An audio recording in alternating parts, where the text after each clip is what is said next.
Meus conterrâneos, inicialmente eu quero dizer que o meu currículo pode ser resumido numa única frase. Sou professor de economia há 24 anos. Tenho 4 anos de estudo como aluno de economia, então eu estudo economia há cerca de 30 anos. Então, por mais ignorante que eu seja, depois de 30 anos de estudo, a gente acaba aprendendo alguma coisa pela leitura, pela repetição. Nós vamos procurar em rápidos minutos, eu estou contando aqui, a doutora Enéia disse que eu teria 5 minutos para a parte de situação econômica, conjuntura econômica atual. Eu fiz há 15 dias atrás uma palestra sobre esse assunto de 80 minutos para o curso superior de bombeiros militares. Então vamos resumir para 5 minutos. E 5 minutos para o programa, para a expressão econômica do poder nacional. O que nós colocamos no grande projeto nacional do Plano de Desenvolvimento Nacional. Então, inicialmente, a situação, a conjuntura econômica nacional.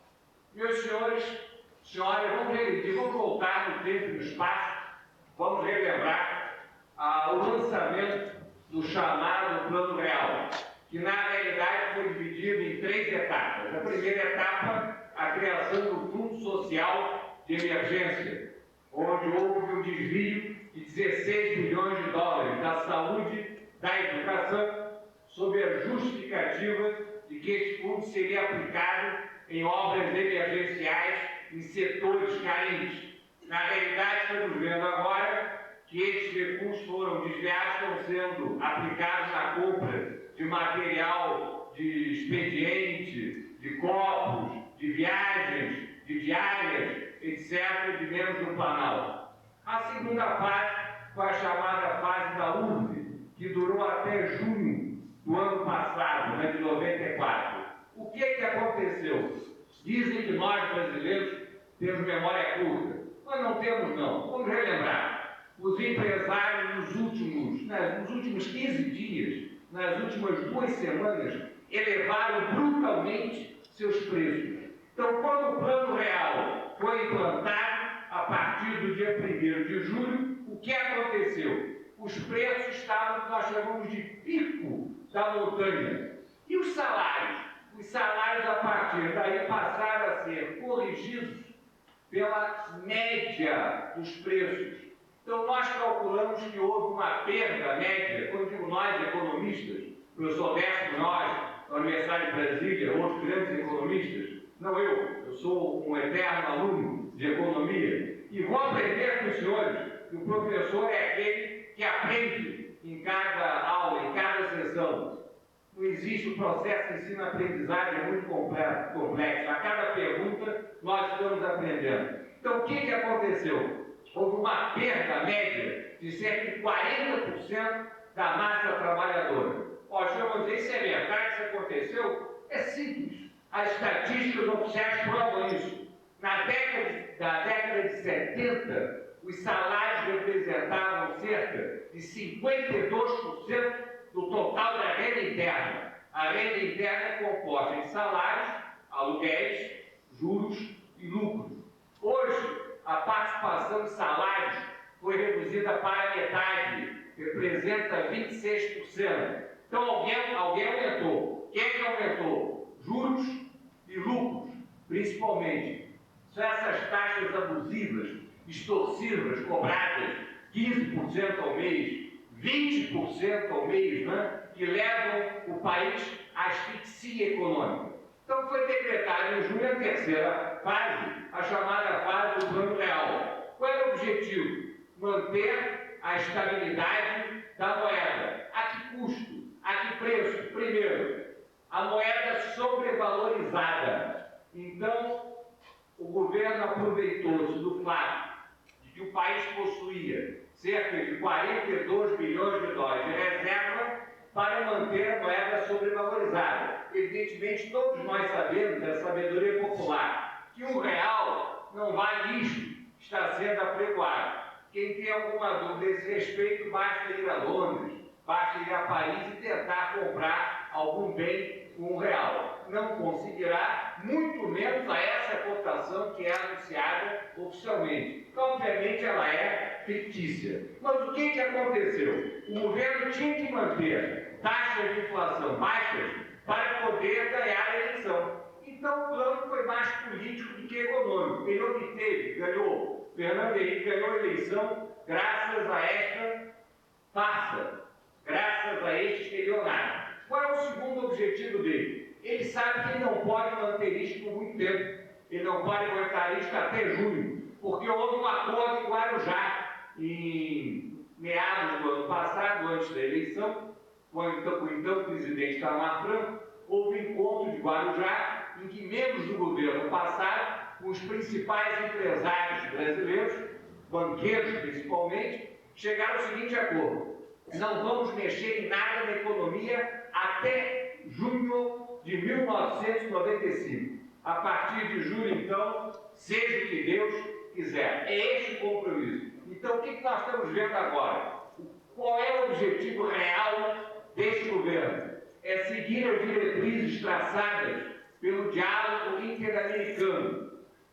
Foi um órgão criado em 1982 pelo banqueiro David Rockefeller, ao qual pertencem como membros fundadores o atual presidente da República, Fernando Henrique Cardoso, e coloca isso no seu currículo.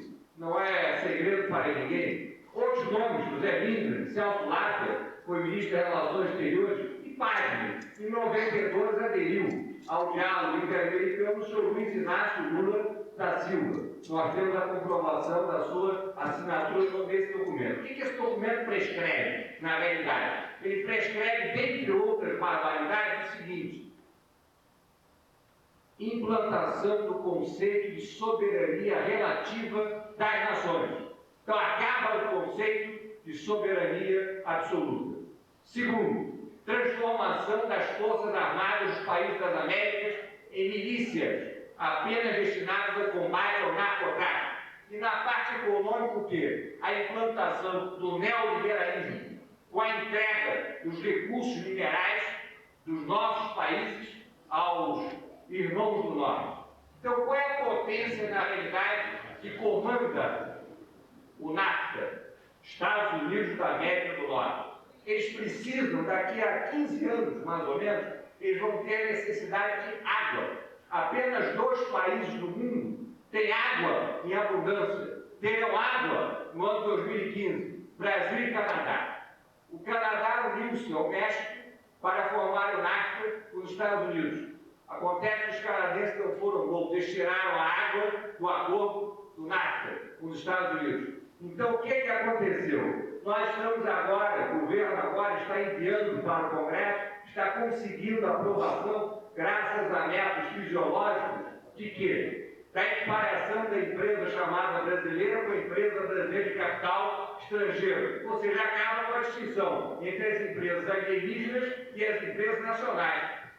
Acaba com o quê? Quer acabar com o monopólio estatal do petróleo, das telecomunicações. Querem privatizar a Vale do Rio Doce por 16 bilhões de dólares. Quem é que tem 16 bilhões de dólares para comprar a Vale do Rio Doce? São empresas estrangeiras. A Vale sozinha só vale, ela sozinha vale mais do que isso. Já é um crime de lesa pátria tentar vender a Vale por este valor. Mas há uma coisa muito mais importante. A Vale é detentora dos direitos de lavra do minério. E o Brasil tem trilhões de dólares de minério, de riquezas, minério de ferro, bauxita refratária, ouro, gemas, pedras preciosas, etc.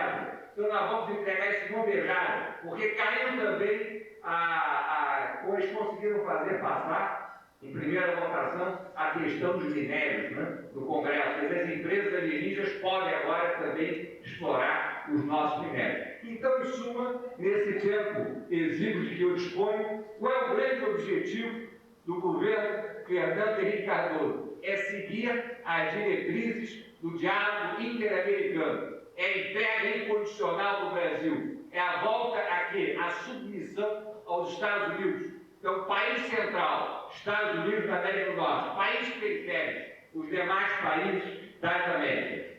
Com relação à conjuntura, vemos o quê? Eles têm que aprovar isso até julho, porque em julho estoura.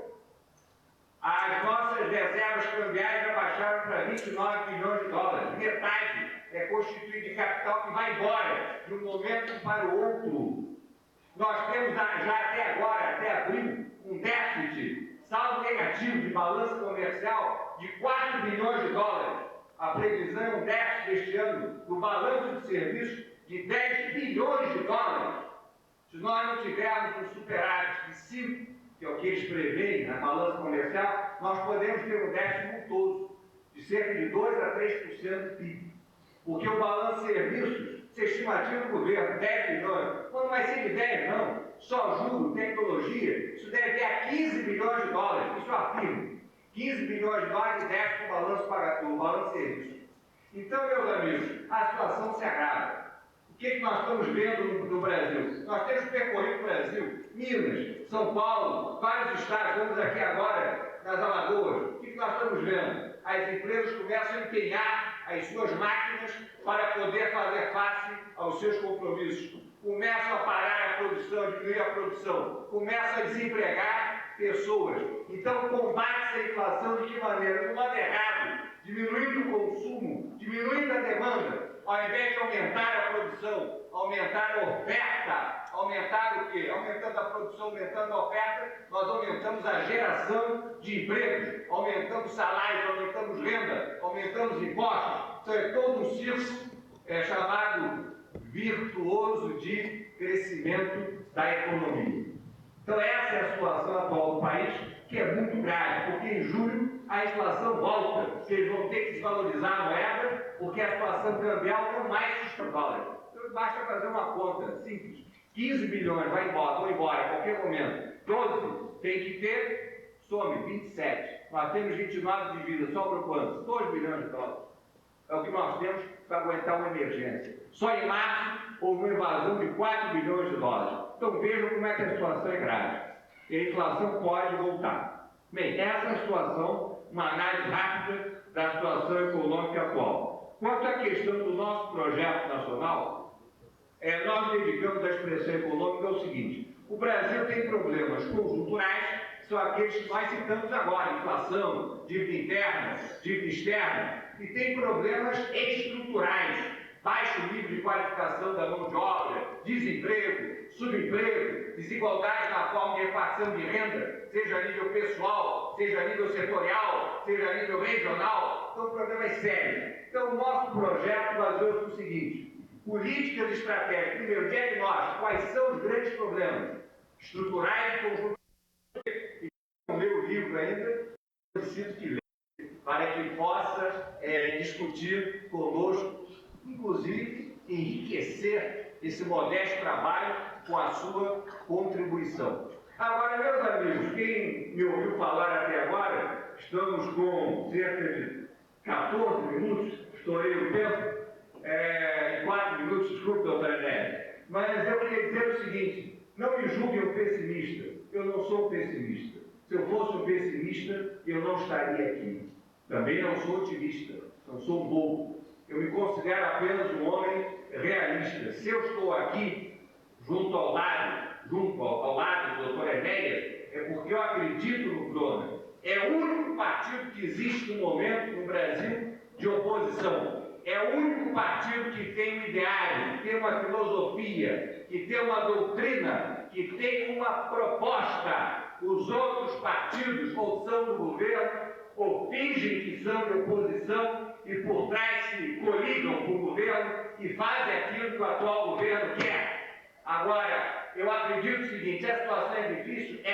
Porém um povo que viveu Guararapes, um povo que fez a insurreição pernambucana, um povo que transformou o Brasil daquilo que era, com o Tratado de Tordesilhas, naquilo que é, que teve um Pedro Teixeira, esse povo não vai dobrar a espinha. Nós não temos medo de cara feia. E capitaneados pelo doutor Enéas, nós vamos iniciar uma cruzada patriótica e nós vamos impedir que esses absurdos sejam cometidos, seja qual for o preço. Muito obrigado.